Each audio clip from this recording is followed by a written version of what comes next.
Question: how much are your electricity bills really costing you?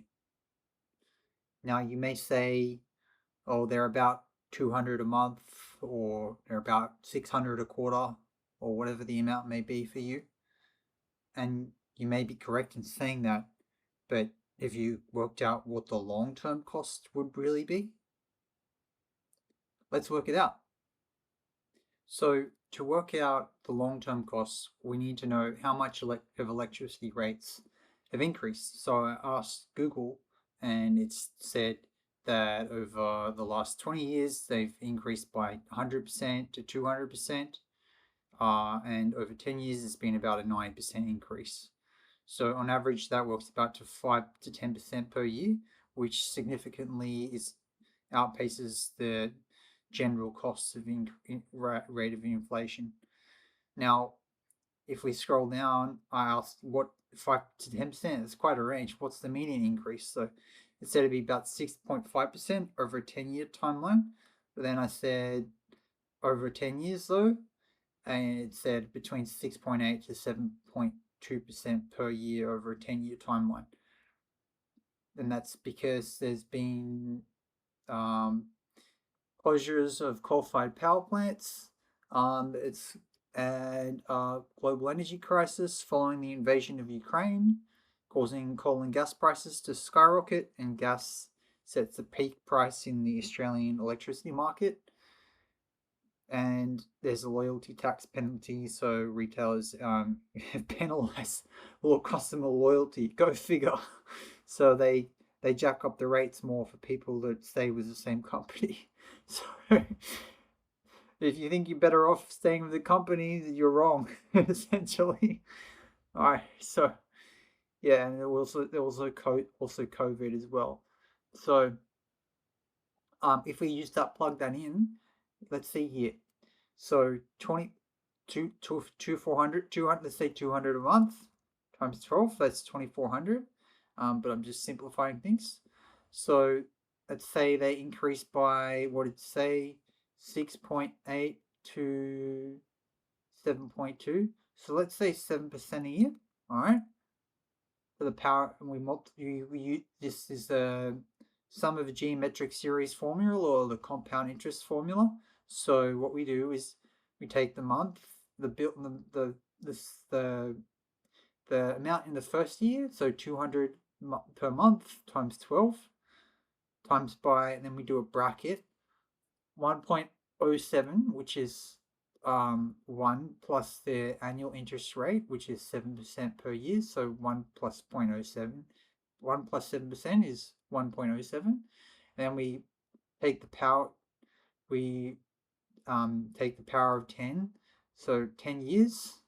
So it's a decade we're looking at here, the cost over a decade. So 1.07 to the power of 10, and subtract 1, and then we close the bracket, and then we divide by the interest rate, so 7%. So that works out to be just over 33 grand, 33,159 specifically. But it's no point being that specific because electricity rates can vary. So this is just a ballpark. So that'd be how much a $200 monthly bill would be over 10 years if the usage stays about the same.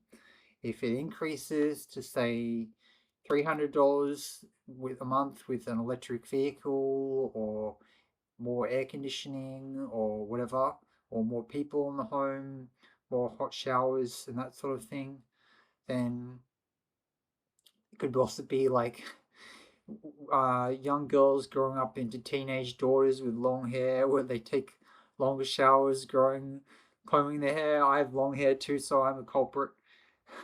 So that'd be, yeah, 33, just over 33 grand over 10 years. Oh wait, I forgot to hit the enter button. 33 grand over 10 years is a $200 monthly bill with that same usage, but equivalent usage with $300 a month would work out to be 3,600 a year, and over 10 years that'd be just under 50 grand. So a $300 monthly bill would be, electricity rates are typically around 36 cents a kilowatt hour, but you don't have to take my word for that. What's the what are typical electricity rates? Typical electricity rates. Let's say in Sydney, because that's where I'm located and where I speak with most people that I help. What are typical electricity rates in Sydney? So, typical residential electricity rates range from 30 to 37 cents per kilowatt hour, with daily supply charges ranging from 80 to $1.05 per day. All right. So average quarterly bills generally land between $350 and $600. All right. So we've come back to here. So you know, and then yeah. So 300. So I took the upper end of the range, 350 to 600 for a quarterly bill. That works about to be $200 a month. So 200 a month again. It's 200 a month is 33,159 over 10 years. So if we take the lower end of that range, 350 a quarter times 4, 7% increase per year, be 19,343. All right. If we say the quarterly costs are more like $1,000 with like 2 electric vehicles, fully ducted air conditioning, maybe a pool, that can be pretty typical for that kind of usage profile. It'd be like a $1,000 quarterly bill, potentially more than that, especially in winter. But that'd be about 55 grand over 10 years. Now I do speak with people that can pay like $2,000 a quarter. That's $110,000 a year. One lady said to me that she spent $5,000 a quarter in winter, and the other quarters was about $2,000. So if we add that up, that's like 2,000 times 3 plus 5,000.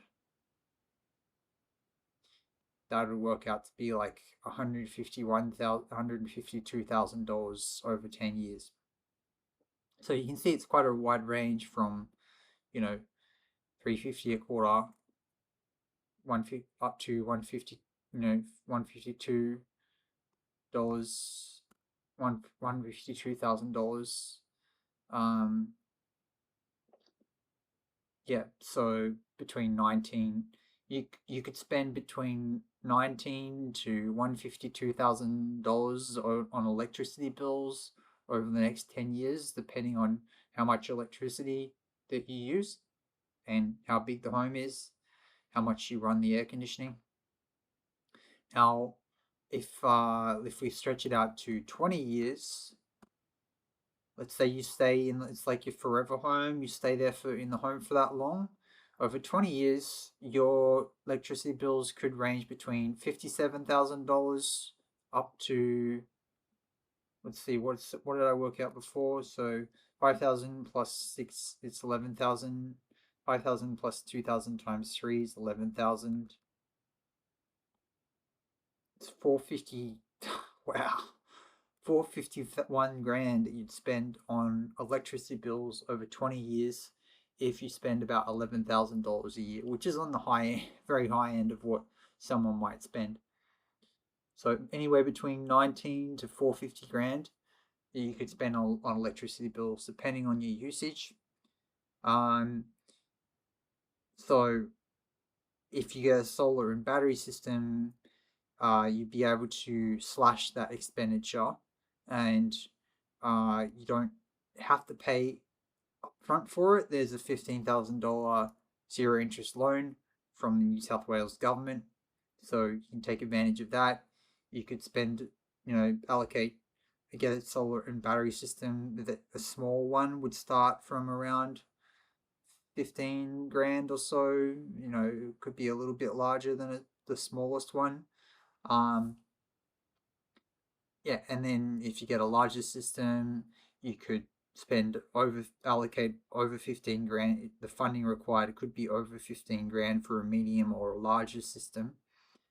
But you don't necessarily have to spend over 15 grand up front. The balance above 15 grand, you could also pay it off with a green loan. just depends. One caveat is that with a zero interest loan, the combined household income or the property title needs to be no more than $210,000 per year. So if your income's over than that, then you can either pay up front for it, which you can probably afford to do if you're earning over $210,000 per year, or you can pay off over a green loan. Either way, it would cost a lot less to do that, to be able to slash the expenditure on your electricity bill and get the funding, allocate funding together through those avenues, rather than continuing to spend 19 to 451 grand on electricity bills over 20 years or whatever I said earlier, if it's 10 years, 152 up to 152 grand, 1400 is probably the minimum bill that someone might spend. 19 grand, let's say it's like as low as $1,000 a year, like $250 a quarter. It's like 13-14 grand. So hope you found this video helpful. Now, some solar companies may say that, oh, if your electricity bills aren't super high, you could just, like, let's say you're spending like less than $350 a quarter. Some companies may say, oh, you're not spending that much, you could just keep paying for electricity bills. If the problem with that is that it doesn't really factor in the long-term cost if you stay in the home for over 20 years, because if you spend $1,000 a year on electricity bills, that still work out to be 40 grand, 41 grand on electricity. And if you get a solar and battery system, you could also use more electricity. Maybe the home is on gas. You could get off gas and be able to slash your gas costs as well. So if you have a petrol car, you could switch to an electric vehicle to spend less on fuel costs, or get rid of fuel costs as well. So fully electrifying your life, you can actually save quite a lot of money, even if your electricity bills are low. All right. If you got any questions, feedback, leave a comment in the chat. And if you would like to get a quote for a solar and battery system, you can contact us at DSW Energy. Our website is dswenergy.com.au. Our number is here, 1300 958 778. Give us a call. You can ask to speak to me, James Ray, and I'll get back to you. Or my assistant can arrange a time for me to speak with you. If you're in Sydney, or I can help other people, but we have a whole team like staff in South Australia, Queensland, potentially more in New South Wales and Victoria. So thanks for watching.